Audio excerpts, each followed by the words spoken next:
ஜெய் சாயிராம், ஜெய் ஜெய் சாயிராம்.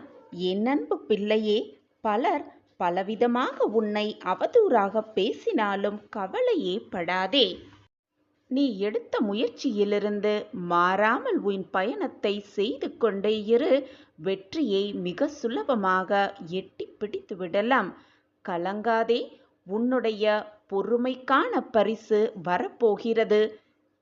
இன்று இரவுக்குள் ஏதாவது ஒரு ரூபத்தில் அதிசயம் உன் வாழ்வில் நிகழ்ந்தே தீரும்.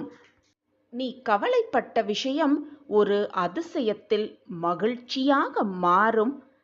இதை முழுவதுமாக கேட்டுப்பார், உனக்கு அப்பொழுது புரியும். நீ எதிர்பார்த்து ஏங்கி நமக்கு இது நடந்து விடாதா என்று நினைத்து கொண்டிருக்கும் பொழுது நீ எதிர்பார்க்காததை கொடுப்பதுதான் வாழ்க்கை. அதுதான் வாழ்க்கையின் ரகசியமும் கூட. இக்கட்டான சூழ்நிலையில் உன் அருகில் இருப்பவர்களும், மனம் வேதனையாக இருக்கும் சமயத்தில் உனக்கு தோள் கொடுப்பவர்களையும் எந்த சூழ்நிலையிலும் எந்த நேரத்திலும் மறந்து விடாதே. அவர்களுக்கு தக்க மரியாதையை செய்து கொண்டே இரு. உன்னை யாராவது இழிவாக பேசினாலோ உன்னை கீழ்த்தனமாக பார்த்தாலோ முதலில் நீ நம்ப வேண்டியது யாரை தெரியுமா? உன்னை நம்பு, உன் மனதை நம்பு. உன்னை மட்டுமே நம்பிக்கொண்டிரு. எதற்குமே மனம் தளர்ந்து விடாதே. குற்றம் காண்பதையே தொழிலாக வைத்திருப்பவர்கள் சொல்வதை கேட்டு, அவர்களுடைய சொற்களை கேட்டு மனம் வருந்தினால் நீ வாழ்க்கையில் என்ன ஒரு அடியையும் எடுத்து வைக்கவே முடியாது. ஏனென்றால் அவர்கள் உன் மனம் காயப்பட வேண்டும் என்பதை மட்டுமே குறிக்கோளாக வைத்து நகர்ந்து கொண்டிருக்கிறார்கள். ஆனால் நீ அவர்களுடைய பேச்சை கேட்டு மனம் ததும்பி வெதும்பி என்ன செய்வது ஏது செய்வது என்று நீ அப்படியே உட்கார்ந்திருந்தால் உன்னால் வாழ்க்கையில் எந்த அடியையும் எடுத்து கூட வைக்கவே முடியாது. அனைத்தையும் நான் பார்த்து கொண்டிருக்கிறேன். கவலையை விடு, நல்லதை மட்டுமே நினை. நல்லது மட்டுமே உன் வாழ்வில் நடக்கும். எப்பொழுதும் நான் இதை உனக்கு உணர்த்தி கொண்டே இருக்கிறேன். எப்பொழுதும் நல்ல எண்ணங்களோடு இரு, நல்ல சிந்தனைகளோடு இரு. நீ கவலைப்பட்ட விஷயம் அனைத்தையும் உனக்கு சாதகமாக மகிழ்ச்சியாக மாற்றவே நான் போராடி கொண்டிருக்கிறேன் என்பதை எப்பொழுதும் மறந்து விடாதே.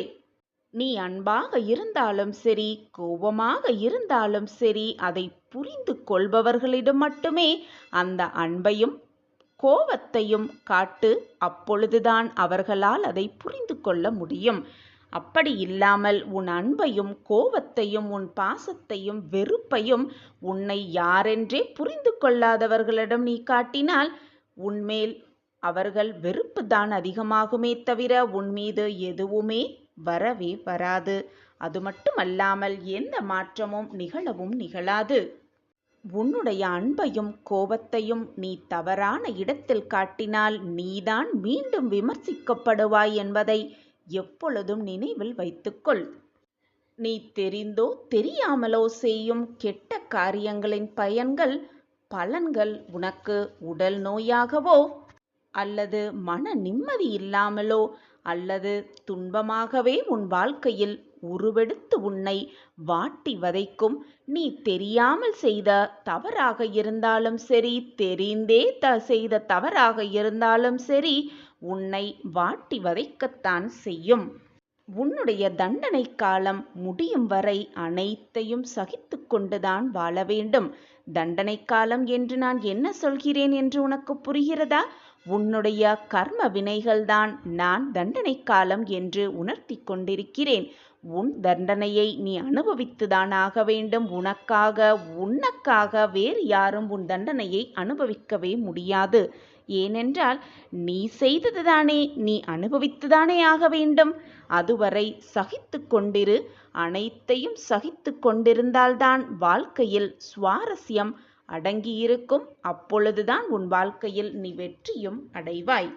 அனைத்தையும் சகித்து கொள்வதற்கும் அனைத்தையும் பொறுத்து கொண்டு போவதற்கும் அதற்கான சக்தியை நீ இறைவனிடம் கேட்டு கேட்டு பெற்றுக்கொள். உன்னை நிச்சயமாக இறைவன் கரை சேர்ப்பார். அது அவருடைய வேலை. நீ அதற்காக எதை நினைத்தும் கலங்கிக் கொண்டே இருக்காதே. நீ கவலைப்பட்ட விஷயம் மகிழ்ச்சியாக மாறும். இதை முழுவதுமாக கேட்டுக்கொண்டிருக்கிறாயல்லவா? உன்னுடைய விஷயம், கவலைப்படும் விஷயம், மனவேதனைப்படும் விஷயம் மகிழ்ச்சியாக மாறும் இதன் முடிவில். இது சர்வ நிச்சயமாக நடக்கும். என் பார்வை எப்பொழுதும் உன் மீதுதான் இருக்கிறது. என்னை மீறி உன் வாழ்க்கையில் எந்த தீங்கோ துன்பமோ நெருங்கும்படி நான் உன்னை விடவே மாட்டேன். என்மேல் முழுமையாக நம்பிக்கை வைத்துவிட்டு நீ செல்லும் வழியில் சென்று கொண்டே இரு. உனக்கானது நிச்சயமாக உன்னை தேடி வரும். அது வேறு எங்கும் போகும்படி நான் விட்டுவிடவும் மாட்டேன். எந்த ஒரு செயலையும் ஆர்வம் குறையாமல் நம்பிக்கையுடன் ஆரம்பித்து அதை செயல்படுத்து. வெற்றி உன்னை தேடி வரும். சர்வ நிச்சயமாக. செயலை செய்வதற்கு முன்பே இதை செய்யலாமா, செய்தால் வெற்றி அடையுமா என்ற குழப்பத்துடனே ஆரம்பித்தால் அது நிச்சயமாக தோல்வியில்தான் முடியும். இதுதான் வாழ்க்கையும் வெற்றியின் ரகசியம். பிறந்தது வெற்றி மேல் வெற்றி பெறுவதற்கே என்று நினைத்துக்கொள், தோல்வியுற அல்ல. அப்படியே உன்னை தோல்வி வந்து அணைத்தாலும் தழுவினாலும் அந்த தோல்வியும் ஒரு தற்காலிக தடையே என்று நம்பிக்கையோடு தன்னம்பிக்கையோடு நகர்ந்து கொண்டே இரு. உன் தடைகளெல்லாம் தகர்த்து எறிந்தே விடும் உன்னுடைய நம்பிக்கை. எந்தெந்த பொருள்களிலெல்லாம் மனமானது விலகி இருக்கிறதோ அந்த பொருள்களால் நமக்கு துன்பமே கிடையாது. இதுதான் மிகப்பெரிய ரகசியம். வெற்றிக்கும் தோல்விக்கும் சிறு சிறு வித்தியாசம்தான் இருக்கிறது. கடமையை செய்தல் வெற்றி, கடமைக்கே ஒரு செயலை செய்தால் அதுதான் தோல்வி. நீ எப்படி நடக்கிறாய் என்பது முக்கியமல்ல. மெதுவாக மிதந்தாலும் சரி, வேகமாக விரைந்தாலும் சரி, நீ எடுத்து வைக்கும் ஒவ்வொரு காலடியும் தன்னம்பிக்கை என்ற ஒன்றின் மீது முன்னோக்கியே இருந்தால் நீ எடுத்து வைக்கும் அடி எதுவாக இருந்தாலும் நிச்சயமாக அது உன் இலக்கை தான் சென்றடையும். வேறு எங்கும் செல்லவே செல்லாது. நீ எடுத்து வைக்கும் ஒவ்வொரு அடியிலும் நான் உன்னோடு பயணித்து கொண்டே இருக்கிறேன் என்பதை எந்த நொடியும் மறக்காமல் உன் அடியை நம்பிக்கையோடு எடுத்து வை. நம்மால் இதை செய்ய முடியும் என்று முழுவதுமாக நம்பு. ஒன்றை செய்ய முடியும் என்று முழுவதுமாக நம்பும்போது உன் மனம் அதை செய்து முடிக்கும் வழிகளை நிச்சயமாக கண்டறியும். ஒரு காரியத்தில் நீ வைக்கும் நம்பிக்கை அந்த காரியத்தை முடிக்கும் வழியையும் காட்டவே செய்கிறது. உன் மீது நம்பிக்கை வை. உன் வாழ்வின் மீது நம்பிக்கை வை. இறைவன் மீது முழுமையாக நம்பிக்கை வை. நீ எடுத்து வைக்கும் ஒவ்வொரு பாதையும் உனக்கான வெற்றி பாதையாகவே இருக்கும். நான் உன்னோடு பயணம் செய்து கொண்டே இருக்கிறேன். என்னை மீறி உன் வாழ்க்கையில் எந்த கெடுதலும் நெருங்கவும் நெருங்காது. நெருங்கவும் நான் விடமாட்டேன். என் மீது முழு நம்பிக்கை இருக்கிறதல்லவா? பொறுமையோடு இரு. உன் கஷ்டங்கள் எல்லாமே சந்தோஷமாக மாறும். நான் அதை மாற்றியமைப்பேன். சாயப்பா இருக்க உனக்கு ஏன் மனக்கவலை? உன்னுடைய கனவிலும் கற்பனையில் மட்டுமே நீ கண்ட காட்சிகள் நினைவாகப் போகிறது. எப்பொழுதுமே உன் வாழ்க்கையில் நடந்த பிரச்சனைகளையும் கஷ்டங்களை பற்றி மட்டுமே சிந்தனை செய்து கொண்டிருக்கிறாய்.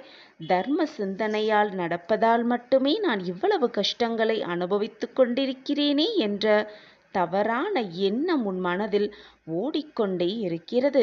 உனக்கு துரோகம் இழைத்தவர்கள், உன்னை வேண்டாம் என்று உதறி சென்றவர்கள் இப்பொழுது உனக்கு நன்றாக வாழ்வது போல தோன்றினாலும் அவர்களுக்கு என்று ஒரு காலம் வரும்.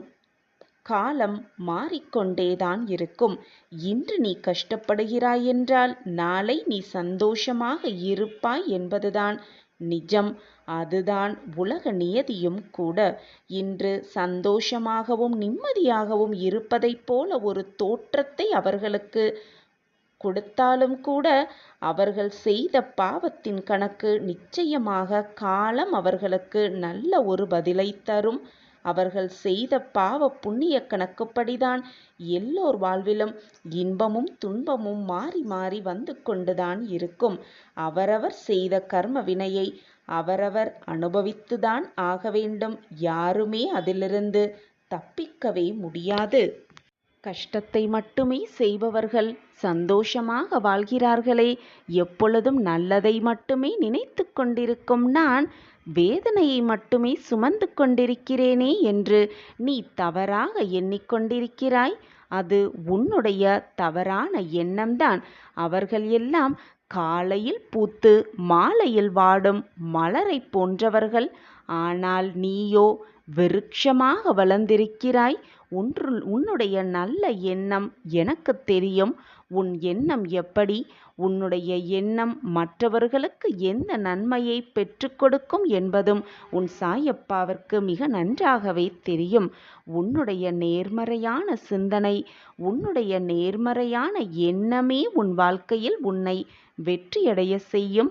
நீ நடக்குமா என நீ ஏங்கியது எல்லாமே உனக்கு நடக்கும். யார் உன்னை காயப்படுத்தினாலும், யார் உன் மனதை காயப்படுத்தவோ நோகப்படுத்தவோ எண்ணினாலும் கூட அந்த வார்த்தையை காது கொடுத்து வாங்காதே. எது வந்தாலும் நான் தன்னம்பிக்கையோடு இருக்கிறேன்.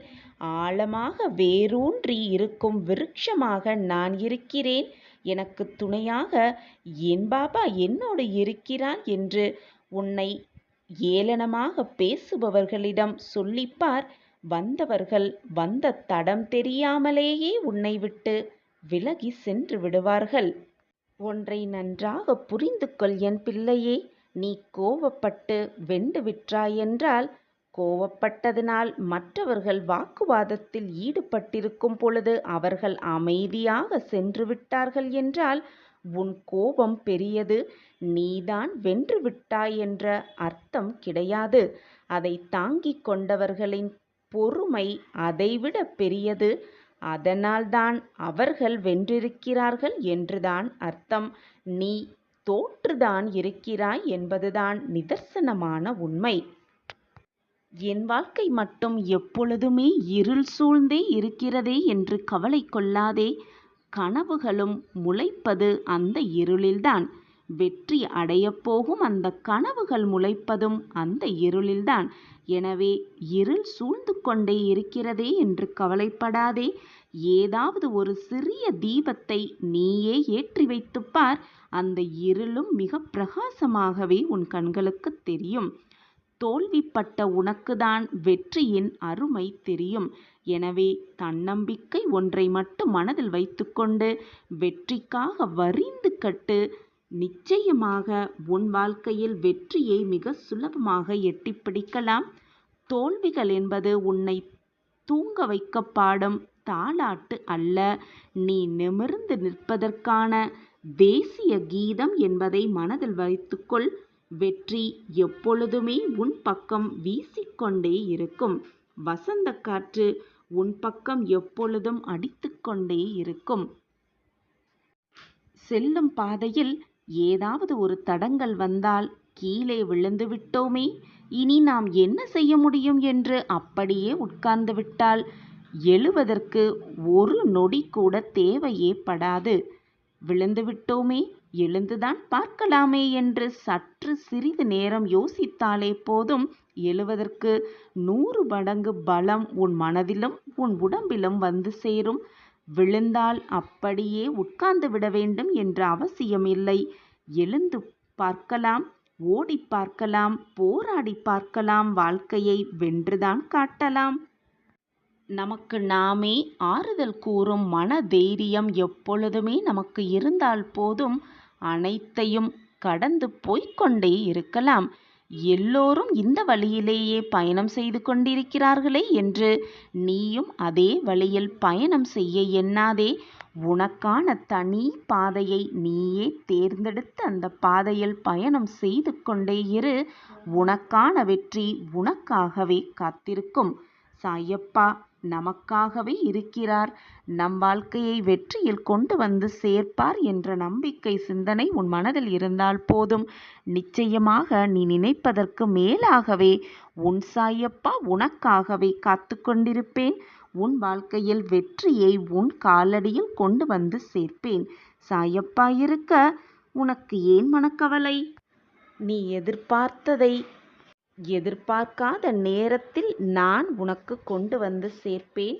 நான் இருக்கும் வரை பயப்படாதே. என் அன்பு குழந்தையே, சரியோ தவறோ தைரியமாக பேசிவிடு. இந்த உலகத்தில் பதில் சொல்வதற்கு பயந்து கொண்டே இருந்தால் பாதி தவறை உன் தலையில் சுமத்தி விடுவார்கள். உலகம் அப்படி இருக்கிறது. என் பிரியமே, தைரியமாக இரு, சந்தோஷமாக இரு.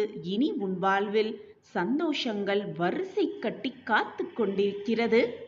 நீ சற்றும் எதிர்பாராத அதிர்ஷ்டம் உனக்காகவே காத்து கொண்டிருக்கிறது. இனி எப்பொழுதுமே உன் வாழ்வில் மகிழ்ச்சி மட்டுமே களை கட்டப் போகிறது. ஆனந்தமாக இரு.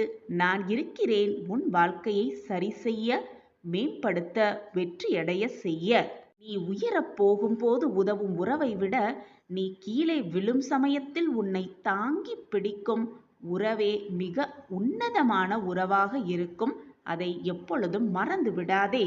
உன் பாதையில் 1000 தடுமாற்றம் வந்தாலும் உன்னுடைய பயணத்தில் எப்பொழுதும் நீ செல்ல வேண்டிய எண்ணத்தில் தடம் மாறவே கூடாது. அப்பொழுதுதான் உனக்கான இலக்கை நீ அடைவாய் நிச்சயமாக. என் அன்பு குழந்தா, நான் சவாலாகவே உனக்கு சொல்கிறேன். இதை நம்பிக்கையோடு கேள். உன் கவலை அனைத்தையும் மறந்துவிட்டு நிம்மதியாக இருப்பாய். கஷ்டம், கவலை, வேதனை, சோதனை, துன்பம் என்று மட்டும் நினைத்து கொண்டில்லாமல் மகிழ்ச்சி, சந்தோஷம், ஆனந்தம், நிம்மதி, அற்புதம், அதிசயம் என்று உன் மனதை திசை திருப்பப்பார். அப்பொழுது உன் வாழ்வே பிரகாசமாகவே இருக்கும். எதை நினைத்தும் கவலை கொள்ளாதே. வாழ்வில் முடிந்ததை நினைத்து நினைத்து வேதனைப்படாதே. எதுவுமே இங்கு நிரந்தரமல்ல. எல்லாம் சிறிது காலமே. அதுவரை நமது கடமைகளை செய்து கொண்டே இருக்கலாம். சாயப்பா உன்னோடு இருக்கும் பொழுது நீ எதற்குமே கவலைப்பட வேண்டிய அவசியமே இல்லை. சாயப்பா இருக்க உனக்கு ஏன் மனக்கவலை? ஓம் சாயிராம். ஓம் சாயிராம். கஷ்டத்தால் கவலைப்பட்டு கொண்டே இல்லாமல் இதை முழுவதுமாக கேட்கலாம். கவலை மறந்து நிம்மதி பெருமூச்சு வாங்கலாம். ஒரு மலையடிவாரத்தில் ஒரு சிறிய காடு ஒன்று இருந்தது. அந்த காற்றுக்கு பக்கத்தில் ஒரு சிறிய கிராமம் இருந்தது. அந்த கிராமத்தில் மக்கள் மிக சந்தோஷமாகவும் ஆனந்தமாகவும் வாழ்ந்து கொண்டிருந்தார்கள். அந்த கிராமம் காட்டின் அருகாமையில் இருப்பதால் பல உயிரினங்கள் அந்த கிராமத்திற்கு வந்துவிட்டு செல்லும். அப்படி ஒரு நாள் அந்த காட்டில் வசிக்கும் ஒரு பாம்பு கிராமத்திற்குள் நுழைந்தது. அந்த பாம்பு ஊருக்குள் வந்ததை அந்த மக்கள் அனைவரும் சுற்றி இருந்து பார்த்து கொண்டே இருந்தனர். இந்த பாம்பை என்ன செய்யலாம் என்று யோசனையோடும் பார்த்து கொண்டே இருந்தனர். அப்படி யோசித்து கொண்டே இருக்கையில் அந்த கூட்டத்தின் நடுவே ஒரு சிறிய பையன் தைரியமாக அந்த பாம்பை தன் கையில் பிடித்து விட்டான். ஆனால் சுற்றி இருப்பவர்கள் அனைவரும், வேண்டாம், பாம்பை தொடாதே, பாம்பு கொற்றிவிடும், அதை விட்டுவிடு என்று அறிவுரை கூறினார்கள். ஆனால் அந்த சிறிய பையன் எதையுமே காதில் வாங்கிக் கொள்ளாமல் அந்த பாம்பை பிடித்து விட்டான். உடனே ஊர் மக்கள், நாங்கள் அனைவரும் இந்த இடத்தை விட்டு சென்று விடுவோம், அந்த பாம்பு உன்னை கொல்லத்தான் போகிறது என்று சொன்னார்கள். ஆனாலும் அந்த சிறிய பையன் எதையுமே காதில் வாங்கிக் கொள்ளாமல் அந்த பாம்பை தைரியமாக பிடித்து கொண்டிருந்தான். சிறிது நேரத்தில் ஊர் மக்கள் அனைவரும் அங்கிருந்து கலைந்து சென்றனர். சிறிது நேரம் கழித்து அந்த பாம்பு அந்த சிறுவனின் கைகளை நன்றாக சுற்றி அந்த சிறுவனை கொத்துவதற்கு முற்பட்டது. சீறி நின்றது அந்த பாம்பு. அந்த சிறுவனுக்கு பயம் அதிகமாகிவிட்டது. அந்த பாம்பை மிக இறுக்கமாக பிடித்து கொண்டு விட்டான் அந்த சிறுவன். பல மணி நேரமாக அந்த பாம்பை இறுக பிடித்து கொண்டு அதன் வாயை திறக்க முடியாதபடி இறுக்கமாக பிடித்து கொண்டு நின்றிருந்தான். அதை இறுக்கமாக பல மணி நேரமாக பிடித்து கொண்டிருந்ததால் மிகவும் சோர்வடைந்தான். தான் மிகப்பெரிய தவறை செய்து விட்டதாகவும் அவன் மனதில் நினைத்து கொண்டிருந்தான். அந்த சமயம், இவன் சோர்வாக இருக்கும் சமயம், காட்டு வழியாக ஒருவர் நடந்து வந்தார். இவன் கையில் பாம்பை மிக இறுக்கமாக வைத்திருப்பதை பார்த்து கொண்டே நடந்து வந்தார் அந்த பெரியவர். பார்த்து கொண்டே வந்த பெரியவர் சிறுவனை நெருங்கி, ஏனப்பா இந்த பாம்பை கையில் பிடித்து வைத்திருக்கிறாய் என்று கேட்டார். உடனே அந்த சிறுவன், நான் தெரியாமல் இதை பிடித்து விட்டேன். ஆனால் இப்பொழுது அந்த பாம்பு என்னை கொத்த வருகிறது, சீறிக்கொண்டு என் மேல் பாய்கிறது. அதனால்தான் அது சீர முடியாமல் அதை இறுக்கமாக என் கைக்குள் பிடித்து கொண்டிருக்கிறேன் என்று அந்த சிறுவன் பதிலுரைத்தான். நான் என்னதான் அதை இறுகமாக பிடித்திருந்தாலும் எனக்கு மிகவும் பயமாக இருக்கிறது. இந்த சூழ்நிலையிலிருந்து என்னை காப்பாற்றுங்கள் பெரியவரே என்று மன்றாடினான் அந்த சிறுவன். அவனை பார்ப்பதற்கு மிகவும் வருத்தமாக இருந்தது அந்த பெரியவருக்கு. சற்று உன்னிப்பாக பார்த்தார். உடனே அந்த சிறுவனிடம், சிறுவனே, அந்த பாம்பு இறந்து வெகு நேரமாகிவிட்டது, அதை கீழே விட்டுவிடு என்று கூறினார். அந்த சிறுவனால் அந்த பெரியவரின் பேச்சை நம்பவே முடியவில்லை. ஆனாலும் சோர்வாக இருக்கிறதே, இவர் சொல்வது உண்மையாக இருந்தால் என்ன செய்யலாம் என்று யோசித்து கொண்டே பல நேரம் யோசித்து மெதுவாக அந்த பாம்பை கீழே விடலாம் என்று எண்ணி தன் இறுக்கமான பிடியை சற்று தளர்த்தினான் அந்த சிறுவன். அப்பொழுதுதான் அந்த சிறுவனுக்கும் அந்த ஆச்சரியம் கண்களுக்கு தெரிந்தது. உண்மையாகவே அந்த பெரியவர் சொன்னது போல பல மணி நேரமாக இறுக்கமாக பிடித்திருந்த அந்த பாம்பு இறந்துதான் போயிருந்தது. உடனே அதை கீழேயும் விட்டான் அந்த சிறுவன். பிறகு அந்த பெரியவருக்கு மகிழ்ச்சியாக தன்னுடைய சந்தோஷத்தை வெளிப்படுத்தினான் அந்த சிறுவன். நாமும் நம் வாழ்வில் இதே போலத்தான் கவலை, கஷ்டம், வேதனை, சோதனை, பிரச்சனை, துன்பம் என்று இறந்த பாம்பை கையில் வைத்திருப்பது போல் நமக்கு இல்லாத கஷ்டத்தையும் வேதனையையும் மனதில் சுமந்து கொண்டு அந்த கஷ்டத்திலிருந்து வெளிவர முடியாமல் தவித்து கொண்டிருக்கிறோம். அந்த கவலையை விட்டுவிட்டால் போதும், அனைத்திலிருந்தும் வெளியே வந்துவிடலாம். மகிழ்ச்சியை நம் வசம் ஆக்கிக் கொள்ளலாம். கஷ்டத்தின் உச்சியில் இருக்கிறேன், கஷ்டத்தோடே வாழ்ந்து கொண்டிருக்கிறேன், கஷ்டத்தின் உச்சத்தில் நான் வாழ்ந்து கொண்டிருக்கிறேன், இதைவிட வேறு எனக்கு கஷ்டம் வரவேண்டியதே இல்லை, நான் அனுபவிக்காதது அனைத்தையும் அனுபவித்து விட்டேன் என்று கவலையோடும் வேதனையோடும் கண்ணீரோடும் எப்பொழுதுமே நாம் உழன்று கொண்டே இருக்கிறோம். முடிந்ததை, நம்மை விட்டு சென்றதை, நம் வாழ்வில் நிகழ்ந்ததை பற்றி மட்டுமே வேதனைப்பட்டு கொண்டு கவலைப்பட்டு கொண்டே இருக்கிறோமே தவிர நன்மையை, சந்தோஷத்தை, பிரகாசத்தை நாம் நினைத்து பார்ப்பது கூட இல்லை. அதுதான் நாம் செய்யும் மிகப்பெரிய தவறு. முதலில் முடிந்தது, நம்மை விட்டு சென்றது, நிகழ்ந்தது அனைத்தையும் நம் மனதிலிருந்து தூக்கி எறிந்து விடலாம். வரப்போவதை நினைத்து சந்தோஷமாக மனதை வைத்துக்கொண்டு நிம்மதியாக வாழலாம். கிடைத்திருக்கும் இந்த பொக்கிஷமான வாழ்க்கையை சந்தோஷமாக வாழலாம். நமக்கு வரவிருக்கும் அற்புதமான வாழ்க்கை நம்மை தேடி வரும். சந்தோஷமாகவும் நிம்மதியாகவும் வாழலாம்.